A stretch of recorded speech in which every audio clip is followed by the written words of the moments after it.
अब देखिए सभ्यता की क्या परिभाषा होती है। आज भी रेलगाड़ी, मोटर और हवाई जहाज, लंबी लंबी सड़कें और बड़े बड़े मकान, अच्छा भोजन और अच्छी पोशाक, ये सभ्यता की पहचान है। आज मनुष्य की सभ्यता की क्या पहचान है? रेलगाड़ी, मोटर, हवाई जहाज़, यानी यातायात की सभी सुविधाएं हों, बड़े बड़े मकान हों, अच्छा खाना हो, अच्छी पोशाक हो, ये सभी सभ्यता की पहचान है। और जिस देश में इनकी जितनी ही अधिकता है, उस देश को हम उतना ही सभ्य मानते हैं। और आज के समय में ये सारी चीज़ें, सुख सुविधाओं की सारी चीज़ें जिस देश में जितनी अधिक हैं और जितनी न्यूनतम हैं, उस देश को हम उतना ही सभ्य मानते हैं। मगर संस्कृति इन सब से कहीं अलग है। लेकिन ये सब सभ्यता के अंतर्गत तो आ सकती है, लेकिन संस्कृति के अंतर्गत नहीं आ सकती। वह मोटर नहीं, मोटर बनाने की कला है। मोटर गाड़ी को हम सभ्यता कह सकते हैं, लेकिन मोटर बनाने की जो कला है वो संस्कृति के अंतर्गत आएगी। मकान नहीं, मकान बनाने की रुचि। मकान सभ्यता है और मकान बनाने की रुचि, मकान बनाने की कला संस्कृति है। अच्छे भोजन का सामान हम सभ्यता के जरिए पैदा करते हैं, लेकिन जिस ढंग से हम भोजन तैयार करते हैं और जिस कला से हम उसे खिलाते हैं, वह हमारी संस्कृति कहलाती है।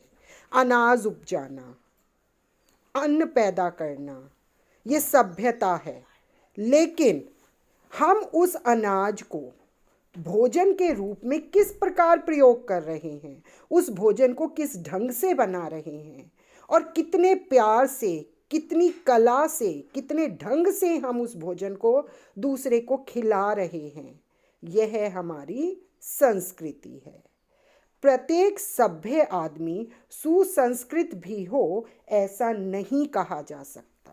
हम ये नहीं कह सकते कि अगर एक आदमी सभ्य है तो वो सुसंस्कृत भी है, उसके अंदर अच्छे गुण भी हैं।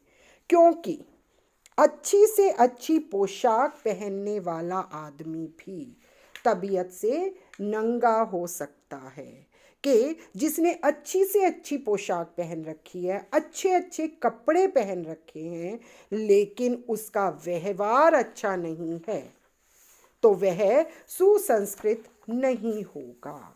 तो यह संस्कृति के खिलाफ बात है।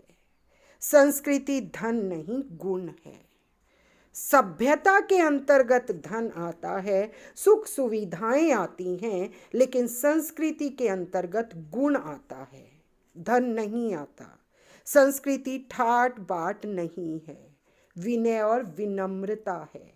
संस्कृति ऐशो आराम नहीं है। मानव ने सभ्य बनने के लिए अपनी सुविधा के सारे साधन तैयार किए, वो सभ्य है। लेकिन संस्कृति के अंतर्गत ये नहीं आता।